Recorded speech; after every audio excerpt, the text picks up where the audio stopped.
Good day, here's the latest news for today. Misamis Oriental continues giving support to the 4 vital checkpoints of the province amidst the pandemic. Let's hear the details from Jane Habinyar. Jane? Yes, Jing, the provincial government of Misamis Oriental continues its support operations to frontliners, particularly those stationed in 4 vital checkpoints of the province in the municipalities of Lugait, Magsaysay, Opol, and Tegulwan. To ensure that the frontliners will be able to do their task well and ease their burden, the provincial government has continued providing breakfast, lunch, and dinner, including vitamins to boost their immune system. Personnel from the Philippine National Police, Philippine Coast Guard, Provincial Disaster Risk Reduction and Management Office, Bureau of Fire Protection, United States Army Reserve, and MISOR CARESman these checkpoints to conduct and impose daily routines of checking temperatures, taking foot bath, and washing hands to people going in and out to the province, ensuring the safety of the Misamis nones. Serving the people 24/7 and manning their posts during heavy rains and scorching hot days, Governor Bambi Emano and Provincial Task Force Chief Dr. Jerry Kalingasan are aware of the difficulties of our frontliners stationed at the checkpoints are going through. These sacrifices are never taken for granted by Governor Bambi Emano, hence the provincial government is doing everything it can to help them. The governor knows that providing them food and vitamins will go a long way in strengthening the overall battle against COVID-19. This is Jane Habinyar, aimed towards a clean and honest governance, reporting for the province of Misamis Oriental. Jane?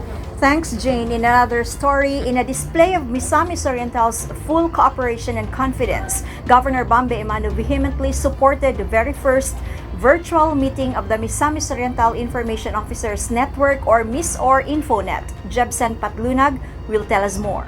Yes, Jing, the meeting was organized by the Philippine Information Agency to reorganize and develop all of Misamis Oriental's information officers in its 23 municipalities and 2 cities.